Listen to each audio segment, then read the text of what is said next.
Hey, what's up, everybody? Of course, this is King Von Jr. of the Victorious. Of course, welcome to another episode of the Victorious Ones podcast, a place where gaming meets comics, meets sports, meets movies, as well as inspiration. Of course, I'm your host, King Von Jr. You can follow me on social media on Twitter at 301 King Von Jr. Follow the show's Twitter page at VictoryPod1. You can also follow me on Instagram at Mr. King Von Jr. You can follow the show's Instagram page as well at Victorious Ones Podcast. I'm also the social media producer for, of course, for Perfect Plex Talk Radio on Mondays at 6 p.m., hosted by a friend of the program, Mike Knox. And when I say that there is definitely a lot to cover, in this week's episode,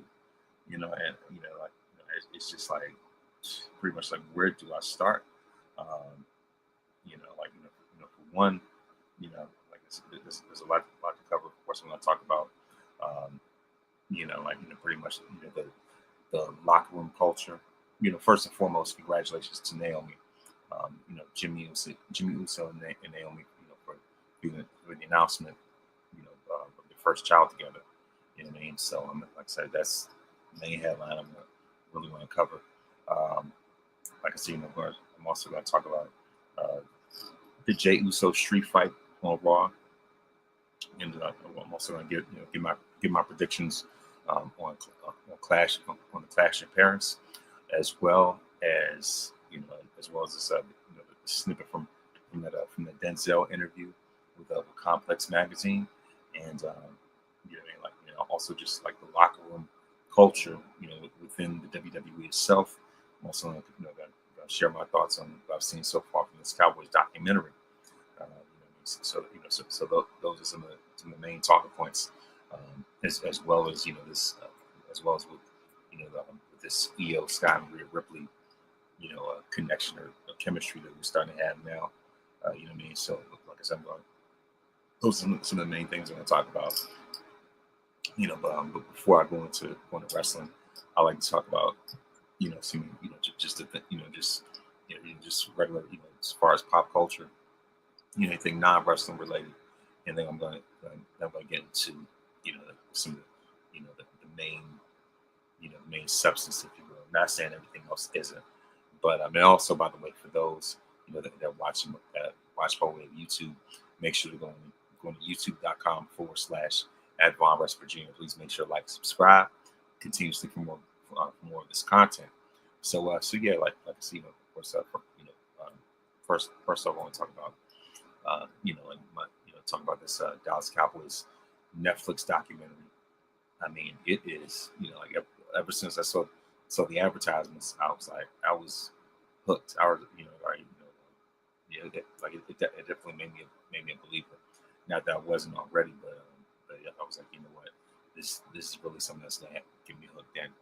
And sure enough, I'm already into almost like halfway through. I'm on episode 4 now. But yeah, and the thing is, the way the presentation is, I run up in the Cowboy hat right now, but I still got it anyway. But like I said, the thing is, when it comes to the presentation of it, I was thoroughly impressed. I like how they have sort of like these flashbacks in the right before they bring it to to that present moment, the main topic that they're covering. You know what I mean? So like when of course, like the first episode talked about Jerry Jones and his beginnings, and in terms of his dream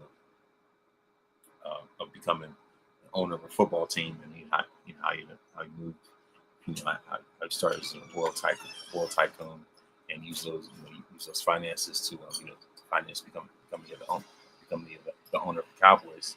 And so as far as that's concerned, and just in terms of just the genesis. All right. So yes. So yeah, like I said, as far as that, but yeah, like I said, as far as that, again, in terms of how he came into change the culture, become sort of a disruptor, if you will, and how how he came into to completely transform the culture of the Cowboys as they knew it at that time to to eventually what we would know it is now, and how there was a lot of very strong resistance. You know what I mean? Like when he first took over, and see when that regime when his regime first took place, and especially because of how beloved Tom Landry was, and how Landry was an icon in Dallas. You know what I mean? Held in the highest regards, still have a statue of him even to this very day. And so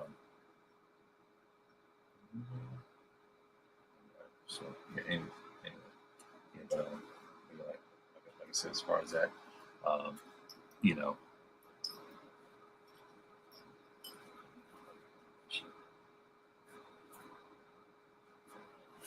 anyway, like I said, as far as that, um, but sorry about that, but like I said, as far as that, um, like I said, the way that Jerry, Jerry just just completely, just turn that culture upside down, and so on, and Tom Landry had been the Cowboys coach for 29 years, and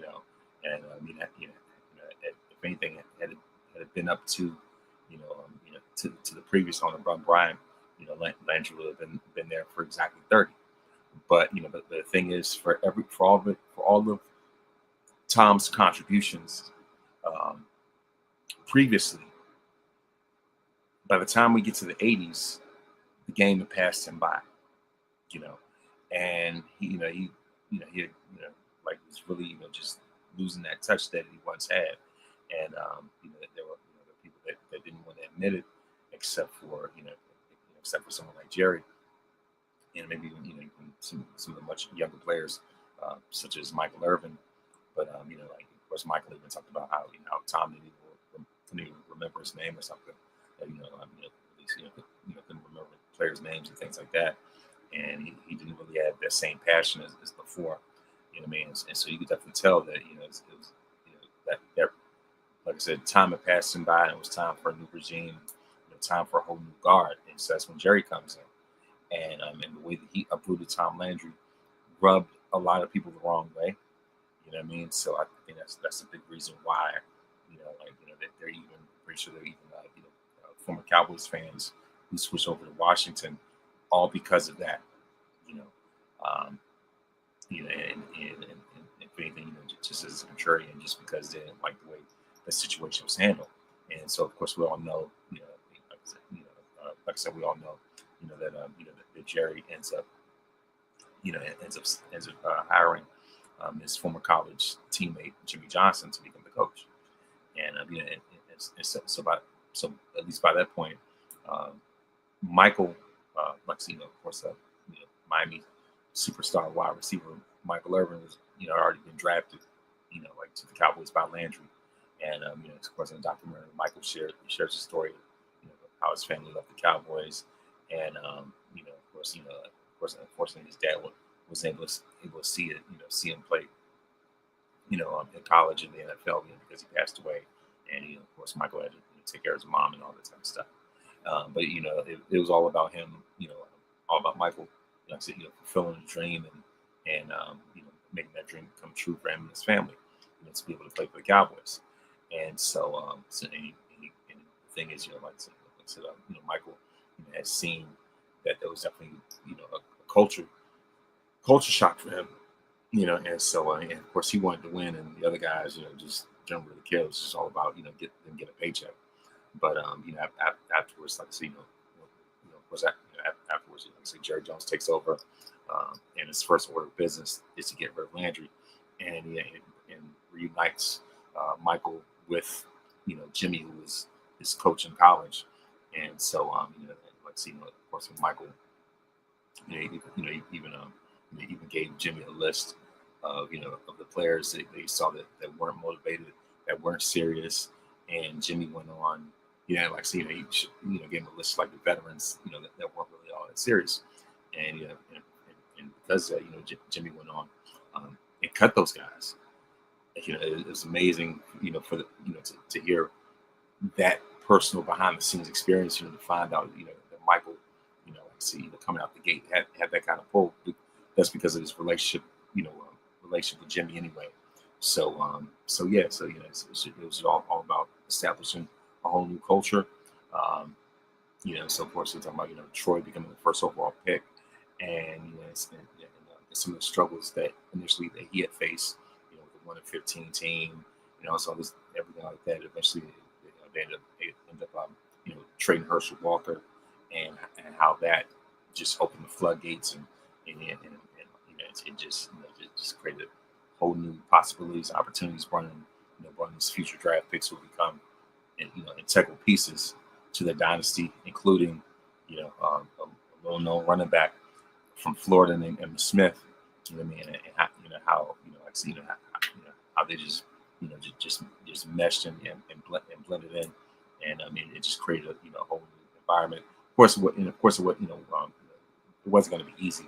They definitely had their struggles, and to find out how much Jimmy was just addicted to winning, and to the point where like I had heard this story before.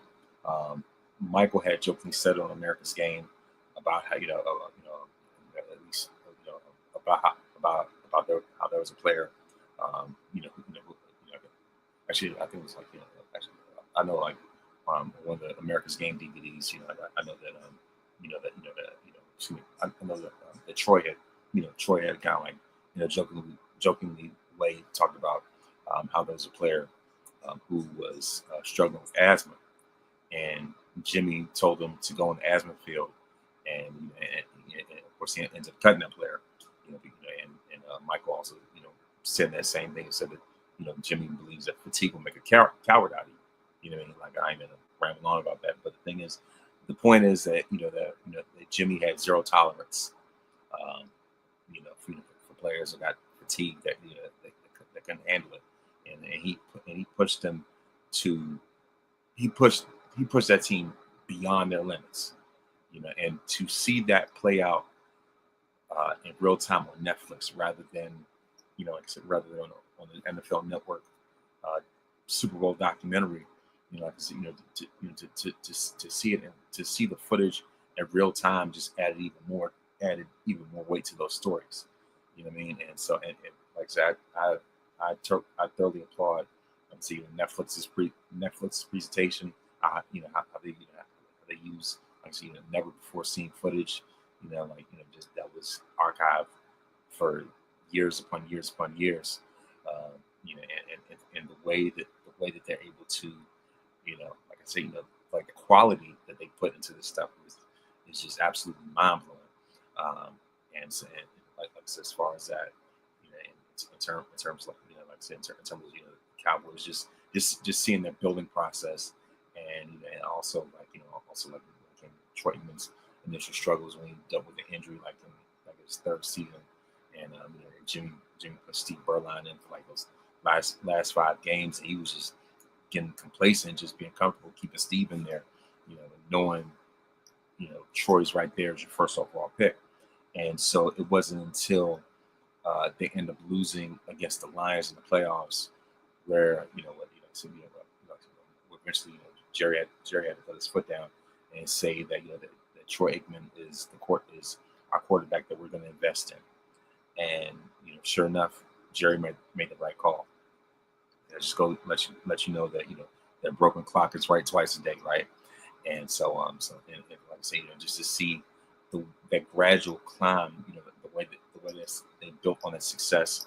That was episode 2, and then of course going to episode 3, they going to the whole like I said, the tales behind behind the 92 season, that first Super Bowl season, not to mention I say their best Super Bowl season overall.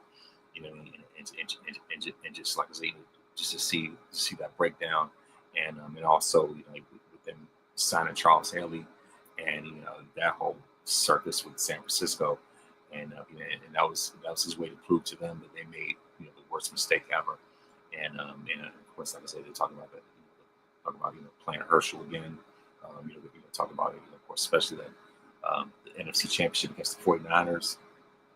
and if anything, that was their real Super Bowl. And like I said, the way that they, like I said, broke down those plays, and everything like that, and of course going to the Super Bowl itself, and the way that they routed the Buffalo Bills, I mean, it was tremendous. And this is only just the first half of the series. I'm going to get, like I said, going to the rest of it tonight, going into obviously, at least by the end of the week. So at least by next week, I'll get have a full rundown and analysis of of the whole series. But so far, so good. Like I said, I'm highly invested. So I was like, man, this is and like even with from the promotion, I know it's definitely gonna be something that's gonna be special. And sure enough, it is. So yes, like I said, that's just my rundown. The first half of this America's Team documentary on Netflix, and also I want to talk about, this recent complex interview that Denzel did, that Denzel Washington did, in promotion, of his new movie with Spike Lee, and so clearly, he definitely made a quote that's gonna live for probably really forever and ever, saying that we live in a world of opinionaries. That everybody wants to give their opinion on things that they don't really know nothing about. And and Denzel, at this point, he is unfiltered. He went scorched earth. And the way he looked at that camera, to telling people, "Shut up this and shut up that." I mean, like, I almost thought he was gonna, gonna do like Dark Side and shoot some Omega beams out of his eyes right into that camera. I mean, that was a stare of death. I was like, man, man, it just, like I said, and the thing is, he's absolutely right, because we live in a society full of opinions and ridiculous hot takes. People just saying things just for the sake of saying them. That want to be contrarians, and just for the sake of of engagement, likes and clicks. What I mean? And no longer are we in a society, in a society where people have to be good at something. To be good, let alone great at something. It's just like, like, and you could definitely tell by the lack of quality, um, you know, in the different, products and outlets and things like, all these, different, avenues. Like I said, we're at a point, where people, like I said, don't really care about the dedication and the hard work and how long it takes to be great. It's just like they just want to have, just a cheat code way to to get to the top, and and it's just like so many things, our society itself is suffering because of that.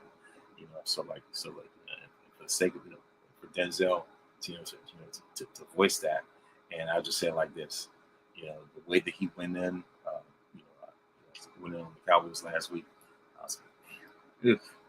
That's why I said online, I was like, look, that your franchise is cooked when Denzel has a sound off about you. And sure enough, I mean, what lies has he told? You know what I mean? So yeah, this is like I said, unfiltered OG Denzel, and look, I'm all for it. Hey, look, sound off and say whatever you need to say. Uh, but yeah, of course, as of course, now it's time to go into the other week in wrestling, and of course, starting off with SmackDown, we see that that Solo has plenty of men chasing his U.S. championship, but he officially has the same Zayn problem. And so of course Sammy made his move to the SmackDown roster officially.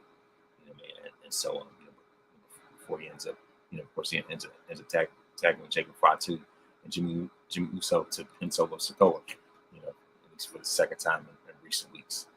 And so as far as that, so but like I say, Sami Zayn, Jacob Fatu and Jimmy Uso defeat Solo Sikoa, Tonga Loa, and JC Mateo by way of pinfall. And then, of course, we also have Alexa Bliss defeating Piper Niven by way of pinfall. And I did like the TikTok slash IG video that Charlotte and Alexa did backstage, where Charlotte puts her hair in puts her hair in pigtails, just like Alexa. I was like, man, like I said, I definitely like the way this dynamic is. You know what I mean? Because it's like the popular girl in school becoming friends, with the girl that kind of seen as so like nerdish or kind of like outcast, or whatever, and what I mean, like the one that that I guess that you least kind of want to hang out with like that, and and like I say, it's definitely a breath of fresh air for Charlotte in more ways than one, and you can definitely tell that she's having more fun um, when it comes to wrestling, that she has had in a long time. And so, if anything, I'm all for this AOC team. Like, as far as that, it's great to see. We have Nia Jax, Jay Cargill, and Tiffany Stratton coming face to face backstage. As Jay was looking for a rematch with Tiffany, when Nia Jax interrupted and told her, Nia Jax interrupted Jade and told her to go to the back of the line while she makes an attempt to end Tiffany's reign as women's champion. How many times as Nia and Tiffany had matches together, so it clearly shows that there's definitely a lack of depth at this point. Especially with Bianca's injury, that definitely left a huge void. Of course, Tiffany made it clear that she make both, should take both of them out in either order. So I mean, it's just I'm really not thrilled with Tippy time as the WWE Women's Champion. What I mean? Like, it's just like, I get it that it's all for the sake of elevation, but I believe that they should pull the trigger at SummerSlam with Jade winning. And I've already been in my frustrations about that already. As far as that, it's just like, I get it that that Jade still has a long way to go. I get it that but at the same time, the way that she lost, especially considering who she lost it to, it just, I don't know, it just puts a rotten taste in my mouth. What I mean? So, like I see that, and also, a little sidebar. I noticed that there was a graphic, on Twitter, talking about who's the greatest, among the greatest Black women wrestlers. Of course, you have in the picture, you have Sasha, or Mercedes Moné, Naomi, Jacqueline, Athena, Jade, even, and some, some of the more old school Black women's wrestlers. But one glaring omission was Bianca. I'm like, really? Like, how do you make a graphic about the greatest Black women wrestlers, and you you miss out on the EST? You miss out on the longest reigning, Black women, the longest reigning, Black women's champion, or even like longest reigning, Black wrestler, longest reigning, Black champion in wrestling history. Like I said, Bianca is the longest reigning Black women's champion, and she is the longest reigning, Black champion, regardless of gender, and of all time, 420 days. There hasn't been any other Black wrestler who has ever held a title that long. So like I said, so she's very significant. She's been in a WrestleMania main event. She's been put on, great WrestleMania matches, and to exclude her from that, I'm like, I'm pretty sure like there's no way that you were in that much of a hurry to leave her out of that graphic. Because people just put stuff up just for the sake of rage bait. You know what I mean? And if anything, no disrespect to Jade, but I would definitely replace her with Bianca in that graphic, because and the whole thing about that tag team was for Bianca to elevate Jade. and to hide her weaknesses. And we all know, that Jade is still as green as Hal Jordan's Green Lantern ring. Minus the superpowers, of course. But like I said, when it comes to her skills, Jade is still very much as green as that. And that's why Bianca was put in that place, to carry her. And so and for somebody to leave her out of that, I don't care how much of an accident that was. Like, nah, certain things I feel was just deliberate, but that's neither here nor there. But yeah, like I said, as far as that, like I said, the point is though, is that there's not enough competition to dethrone Tiff at this point. Unfortunately, eventually, yeah. Matter of fact, Jade herself even said that she'd like to feud with Bianca. But we know that that's definitely coming down the line, very soon at some point. You know what I mean? But of course, that's for another episode, for another time, another day. But I mean, of course, we saw that Mellow Dome Miz. So we saw Mellow Dome Miz. Miz and Carmelo Hayes, like I said, defeat Fraxton by way of pinfall. As Miz hit Nathan Frazier with a skull crushing finale. And so, and of course, we also saw Drew McIntyre explain his attack on Cody Rhodes last week. He explained that he wasn't a bad guy. It was actually Cody who attacked him. And of course, Drew pointed out that Cody had put him into the ring and post after the match. And it was Rhodes, he completed the commentary desk, clearly needed to put Drew to that table. And of course, McIntyre ended up by saying, "We provoke him to do the kind of thing a bad guy does before wishing Cody, a speedy recovery." I was like, man, Drew's a world class hater. I mean, obviously that feud with CM Punk definitely brought the best out of him. But anyway, of course, we have the Street Profits defeating DIY by way of pinfall after Montez frog splash on Ciampa. Montez definitely has one of the greatest frog splashes I want to say that I've ever seen. It's just like, you imagine if Montez was in Jey Uso's spot, and as far as what he could do in that situation. I mean, if anything, only time will tell. But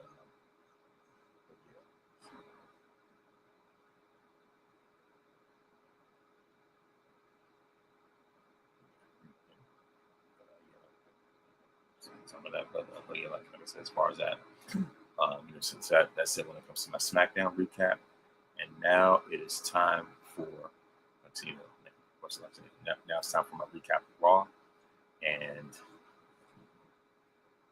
of course, as far as that, like I said, we saw the return of Roman Reigns as he helped Jey Uso defeat Braun Breaker in an Extreme Rules match, but above all else, the biggest headline is not so much a match, but it's really the announcement itself.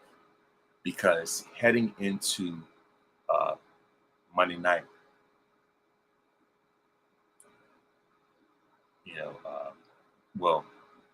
way before that, there were reports that said that Naomi was not medically cleared, right? And then going into Monday Night Raw, leading into that, they were announcing, WWE was announcing that Naomi was going to make an announcement.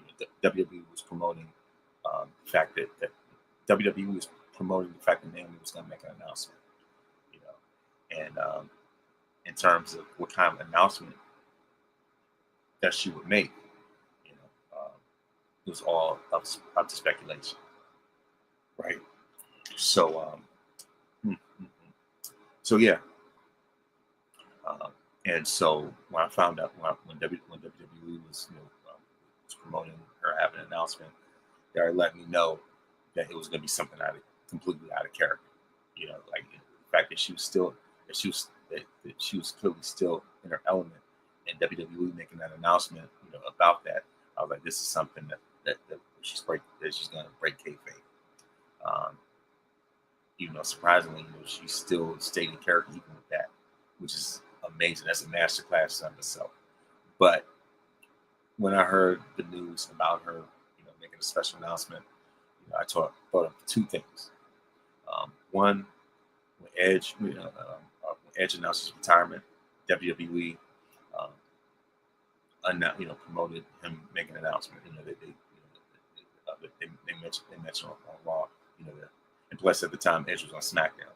So the fact that they were saying that he was going to be on Raw, that told me everything. That said everything I needed to know. That told me everything I needed to know already.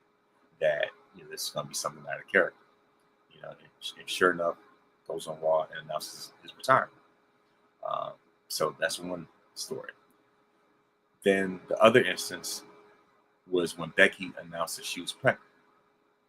So those two right there. Anytime WWE says somebody's going to, make a special announcement and they promote it all night, I'm like, it's gonna be something like that. It's gonna be something serious. And sure enough, the moment we've all been waiting for. This was the headline of of the whole weekend of Monday Night Raw. Naomi comes out and shows the clip from her and Jimmy's second interview on Stephanie's podcast, and Jimmy's the one who ends up breaking the news, where he says, "Proceed with caution. We have a baby on blast." Yes, I knew it. Confirmed it. It was, like I said, that's the only other thing I could think about. And we found out that Naomi was 7 weeks pregnant. So you tell me that she was defending the championship at SummerSlam while she was 7 weeks pregnant. Unreal. And congratulations to her, because that's something that she said before in interviews anyway. That before all is said and done, she wants to have a family before it's time, to call it a career. And so thankfully, Jimmy sharpshooter shot at that club. You know what I mean? So like I said, this is their first child together. So like I said, congratulations to them. And and then there's Naomi. With this run, she has been at the absolute top of her game. And to see what she has done, I mean, this speaks volumes. It's absolutely remarkable. The way that she has been able to,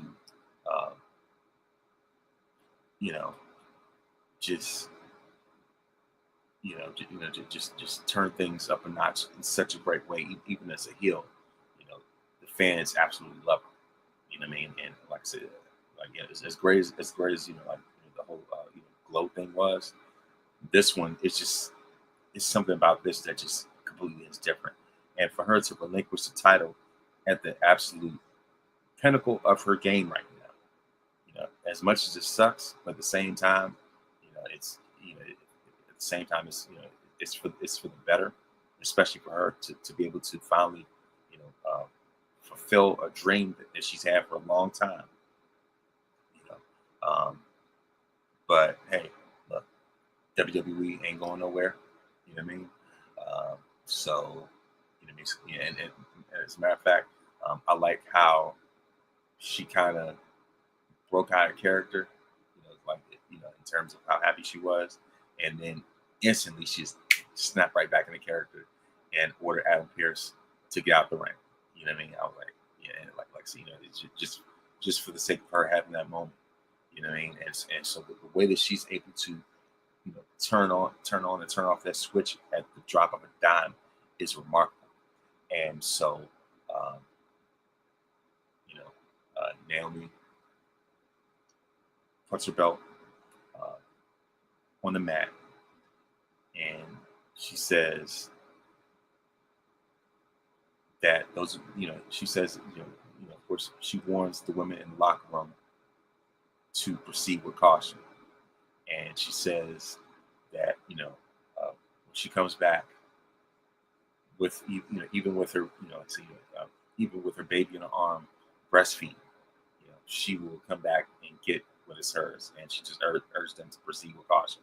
And, like I say, with the way that she showed that appreciation, even in a character like that, I said, this is an absolute masterclass. This, I would have to say, is the best run of her career. The same way, the same way that I would say that the Tribal Chief, was the best run of Roman's career and just redefined his career like never before. I would say this is the same thing when it comes to Naomi. You know what I mean? Like, especially when it comes to character work, when it comes to storyline, when it comes to, the way that this paid off. Instant. And also even her arch rival, Jade Cargill, congratulated her. She tweeted, like, even though I hate you, congratulations, something like that. I was like, man, like this was, actually, if anything, like I said, this was, this was very well deserved, and like I said, it's just like nobody better than Naomi.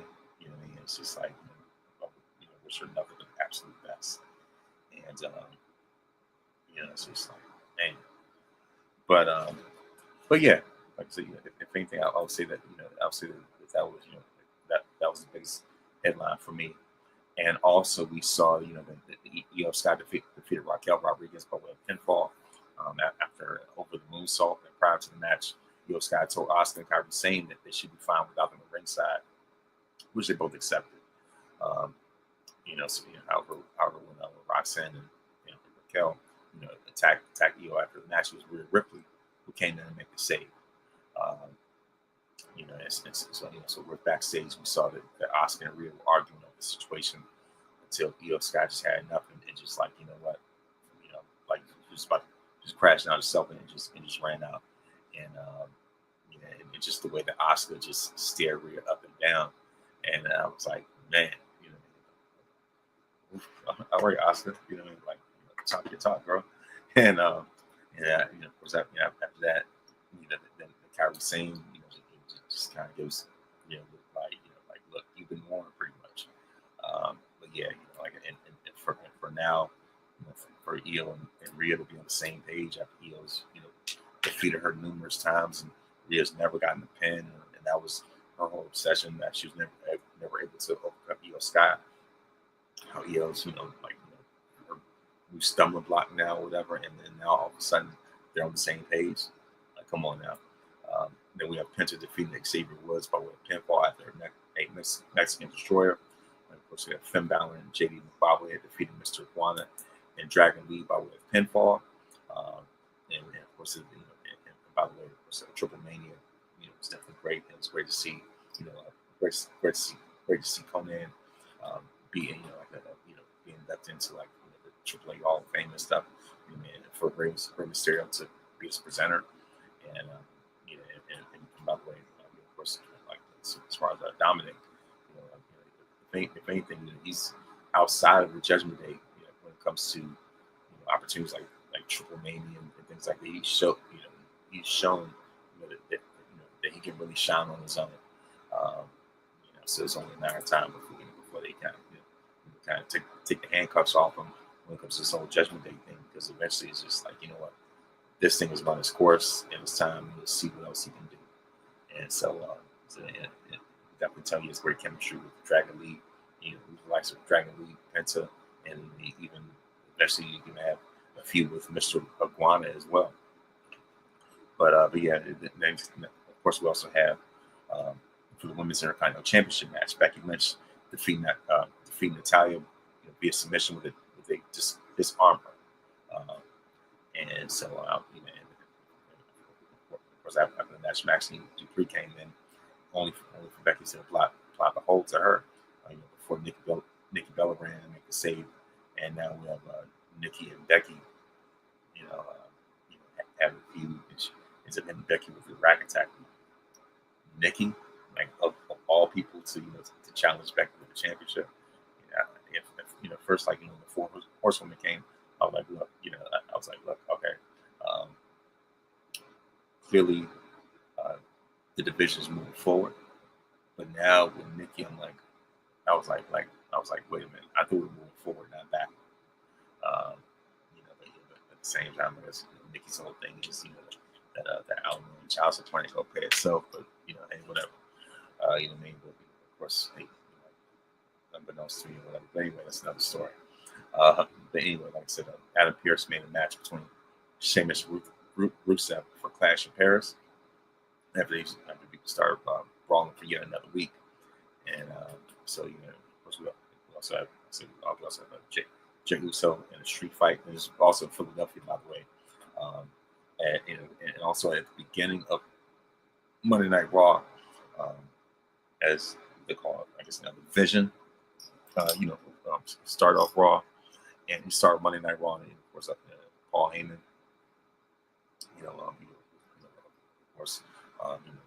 of course, crowned himself, among, not going to say what it is, but of course, among those in Philadelphia, pretty much, saw him, call himself God of Philadelphia, whatever. That's another story. I don't subscribe to that, but anyway, but yeah, that's part of his gimmick, the Oracle, right? But yeah, like in terms of, just in terms of, I guess Heyman was remind everybody, how important he is to Philadelphia.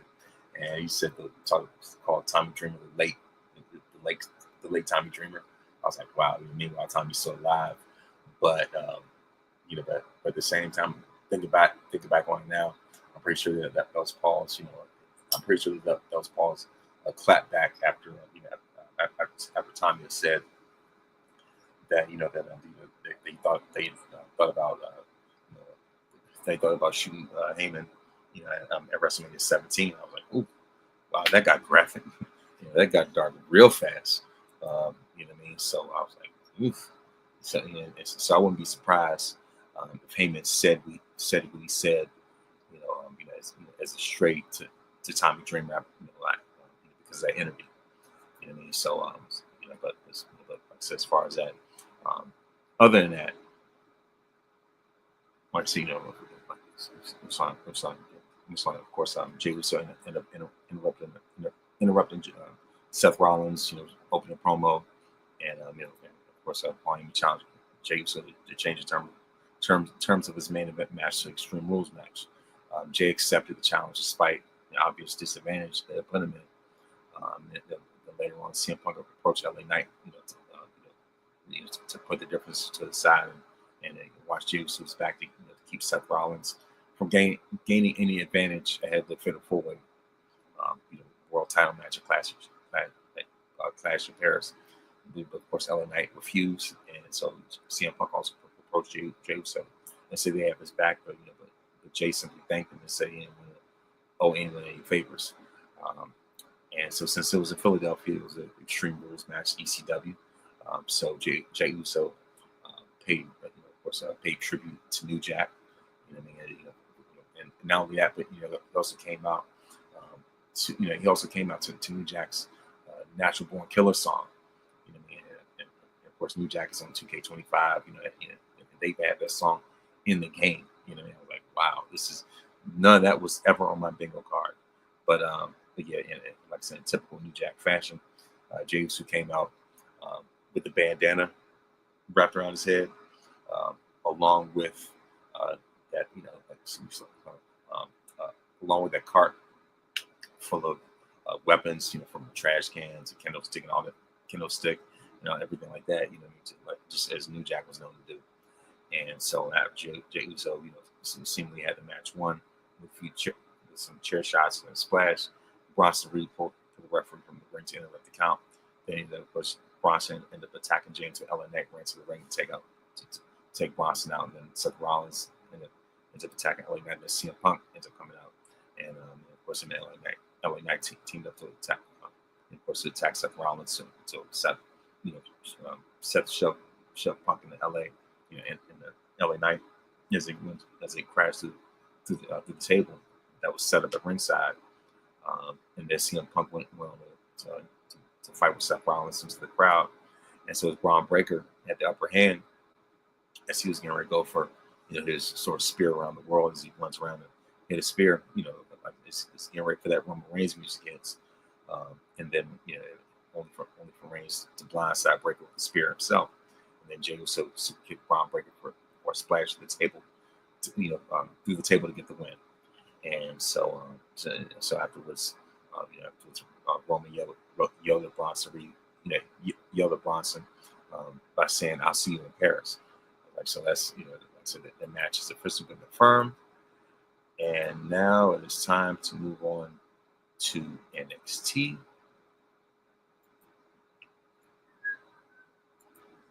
Sorry for that.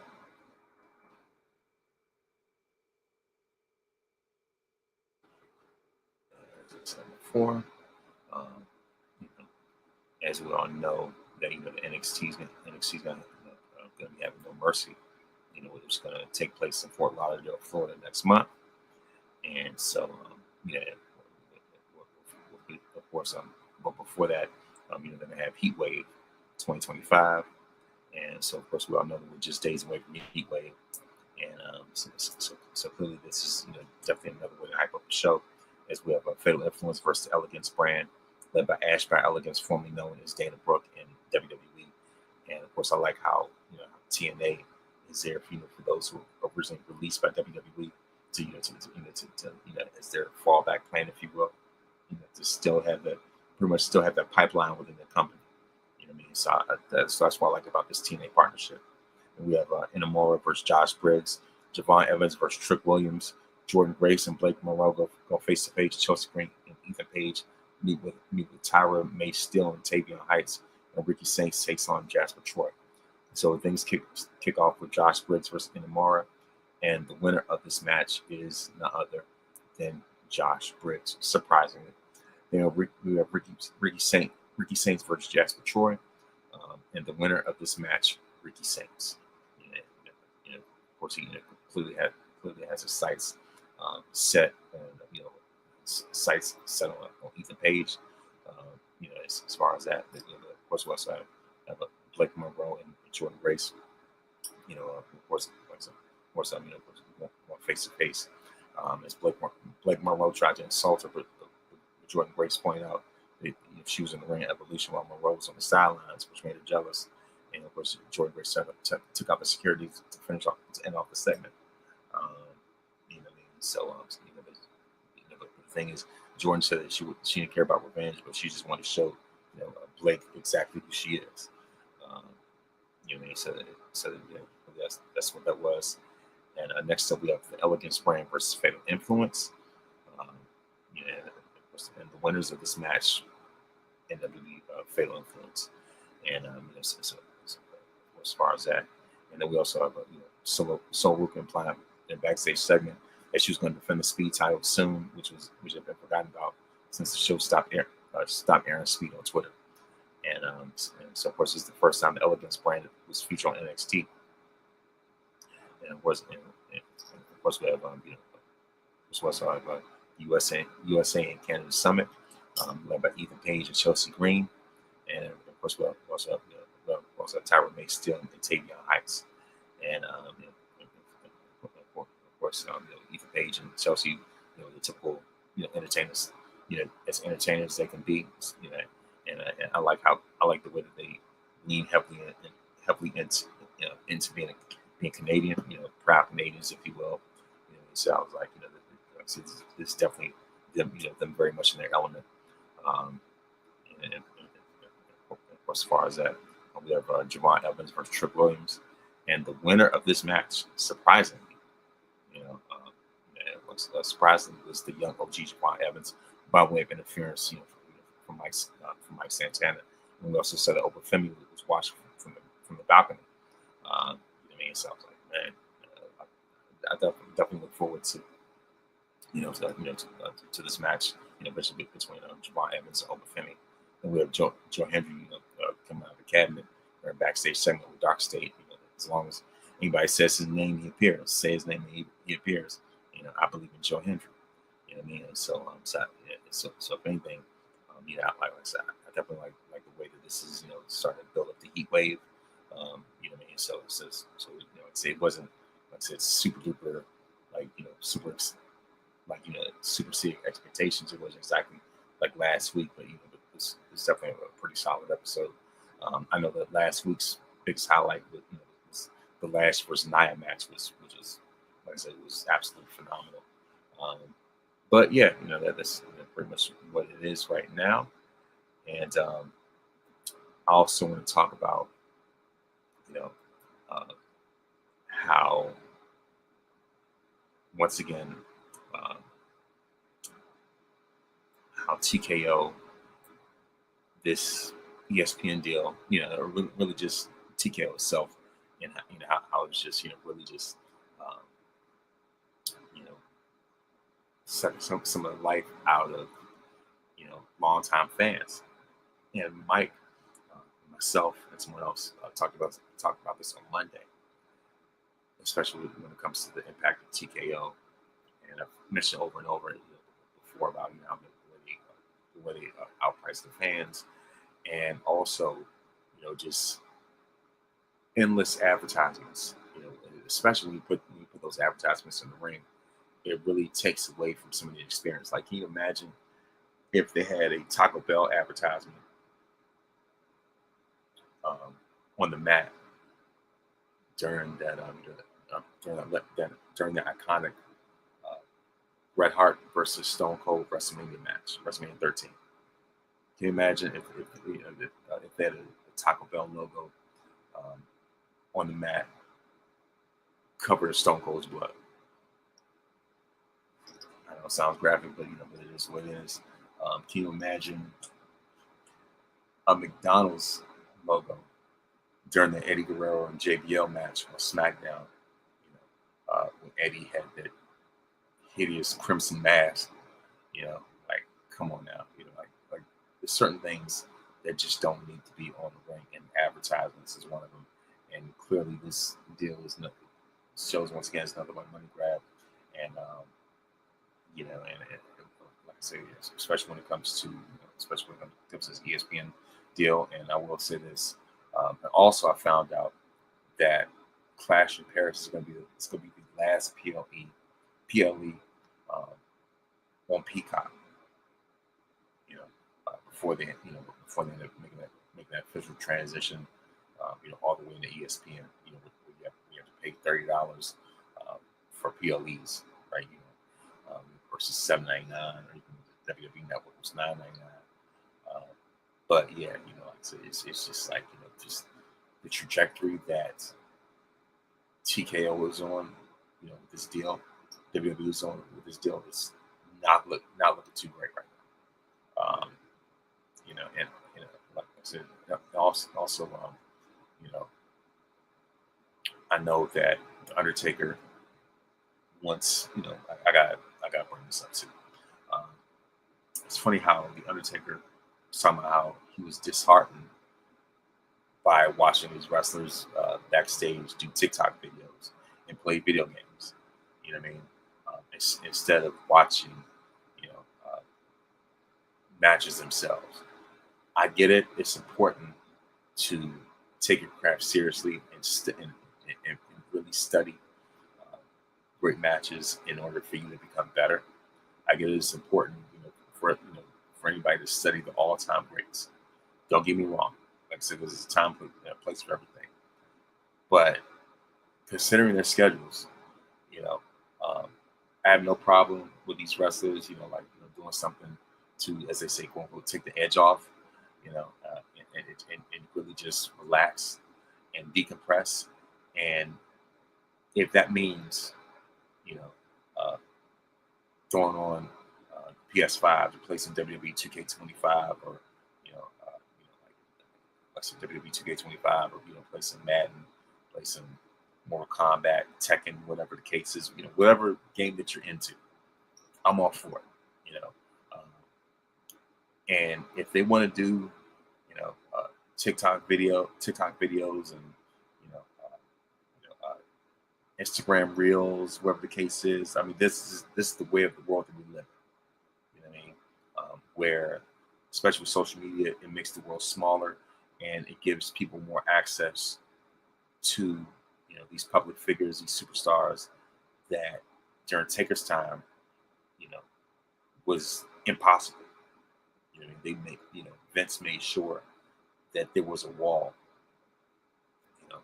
um, between the wrestlers and the fans, right? Now, I mean, these days you still need to have certainly you have certain boundaries for sure. But but the point is though, uh, it's just like, hey, look, I'm in, like, especially with the WWE Unreal. I love this type of content. I love those, documentaries behind the scenes. Like say, like for instance, for Bianca Belair, to take us behind the scenes in terms of how she makes her gear. You know what I mean? And it's like say, you're just showing, um, like showing that more personable side of herself. You know what I mean? For like say, for Rhea Ripley to to express some of her um, vulnerabilities, if you will, just to be that transparent about herself. You know, Charlotte showing her transparency, being transparent about about herself as well. You know, like especially when it comes to these wrestler documentaries, anyway. Like the days of the curtain call, at least keeping that kayfabe, that stuff has been dead for a while. Um, Obviously, that's I'll even go back to when Vince did Beyond the Mat. You know what I mean? Like that was another, like another way to to slice that kayfabe curtain down. Um, you know what I mean? In the long before social media. So so the thing is, what I mean, like they're they're more interactive than they've ever been before. You know, and also considering that in Undertaker's era, the locker room that he was in, you know, um, a lot of those guys died way too early, you know, um, from, you know, drug overdoses, steroids, drinking, what I mean, suicide, whatever the case is, what I mean, like, it's just like, like, and meanwhile, it's just like, I guess that wasn't disheartening enough for you. That didn't phase you enough that much. But yet somebody playing PS5 is where you draw the line. Like, I don't get it, you know.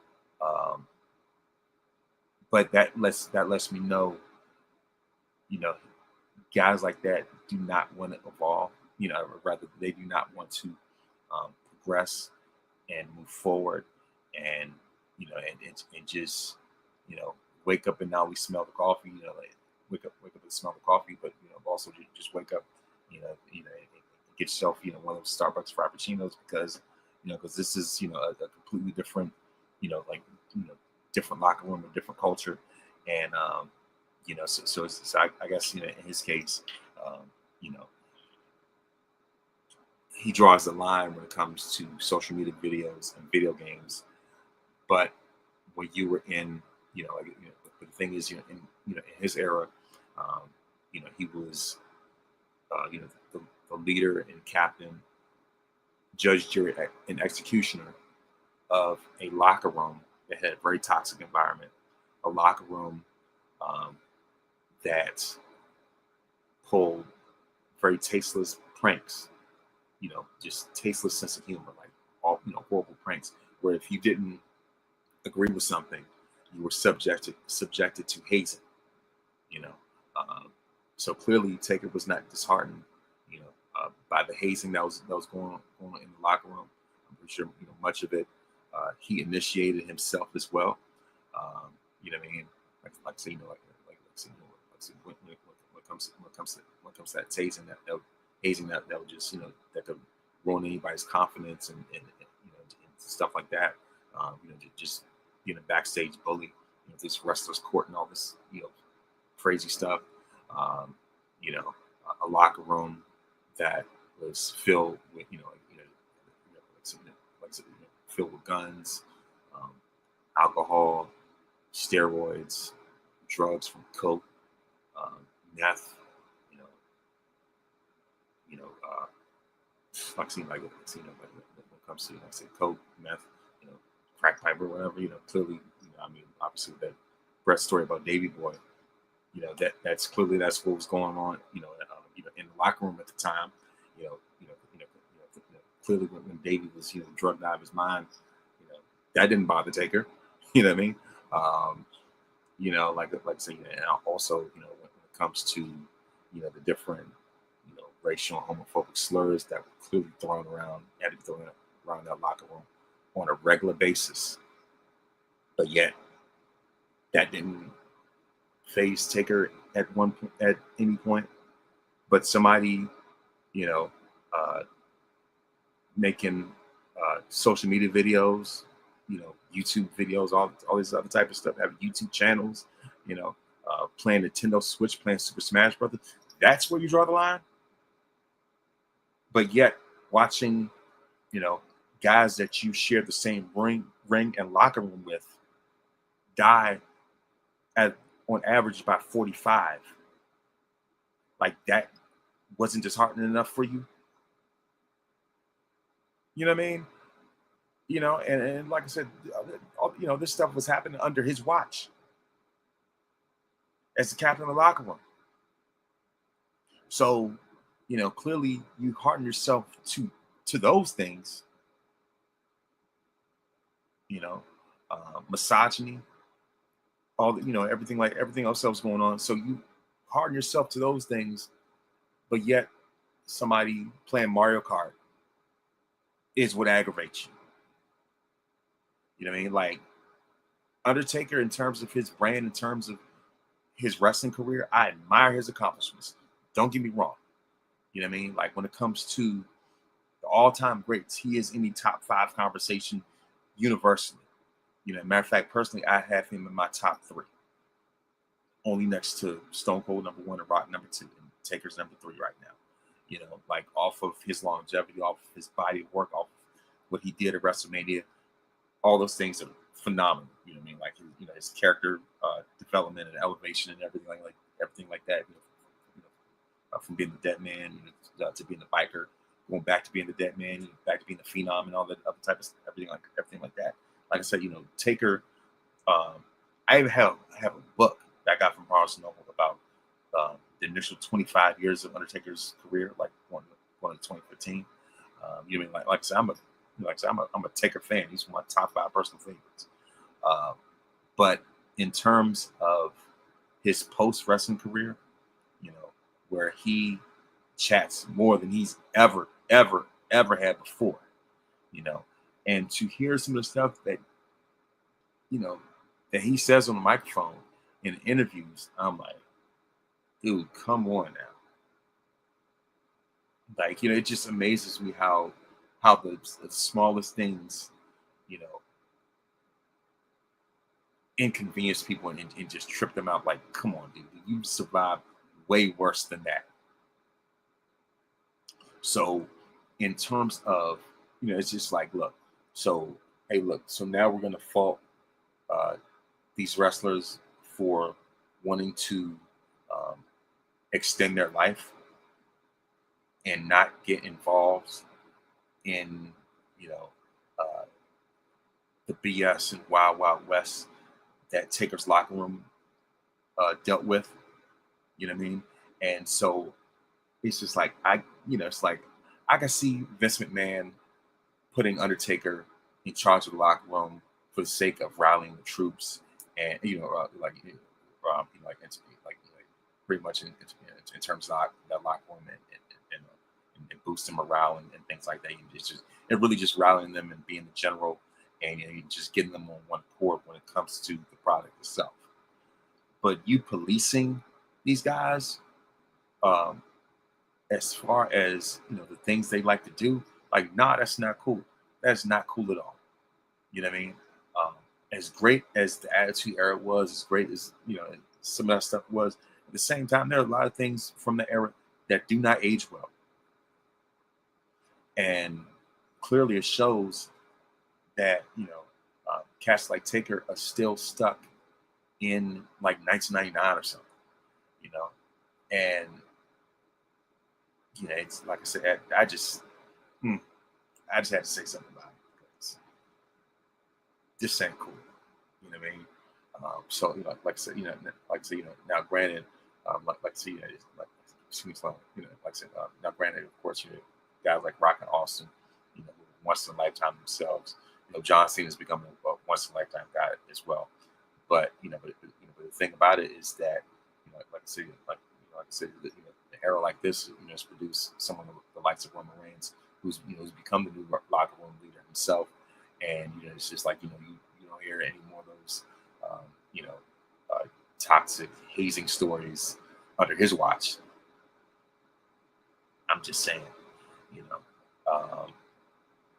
it just goes to show, some people are still set in their ways, especially the older Taker has gotten. He's clearly super duper set in his ways more than I ever thought he would be.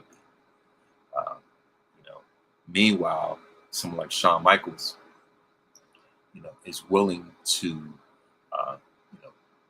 move on with the times. He's willing to embrace that. Shawn has even done a TikTok video with the ladies of the NXT locker room.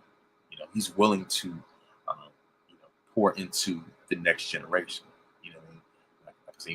Like as far as that, he's willing to, give his endorsement and things like that.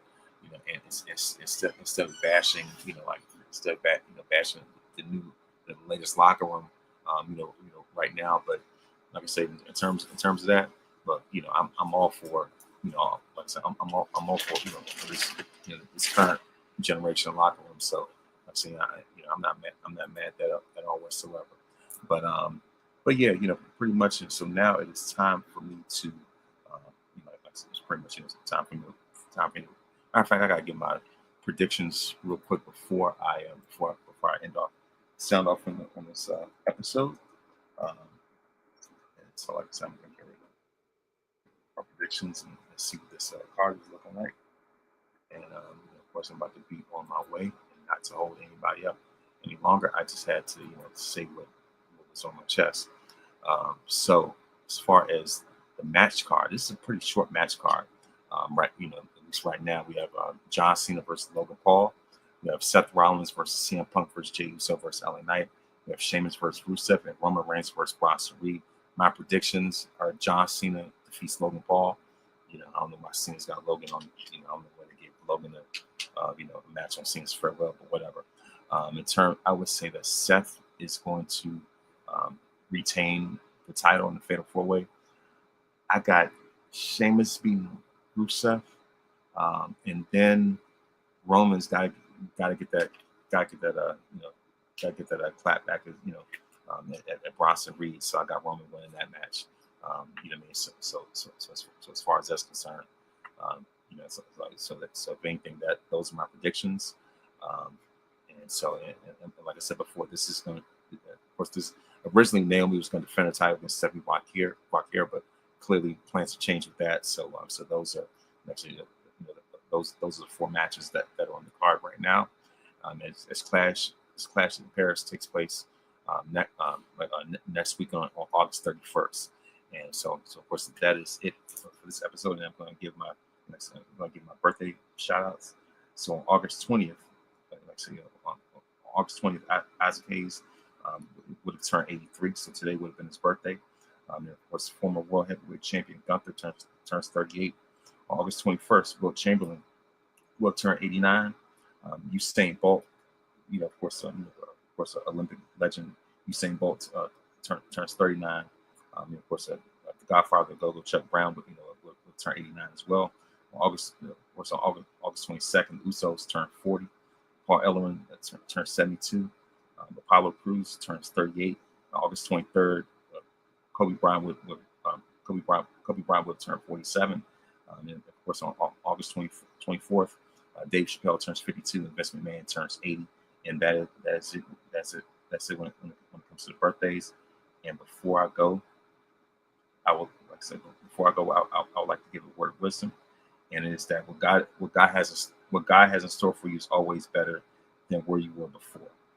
And so, of course, always be grateful for the supernatural provisions that God provides. And of course, that's my word of wisdom. And you are victorious because greater is He that is in you than he that is in the world. When you put God in first place, you don't have to worry about being in last place. Please make sure to listen to this podcast on iTunes, Spotify, Google Podcasts. And of course, you can also watch by way of YouTube. Thank you very much for watching, and thank you very much for listening. And may this day be the very best day of your life.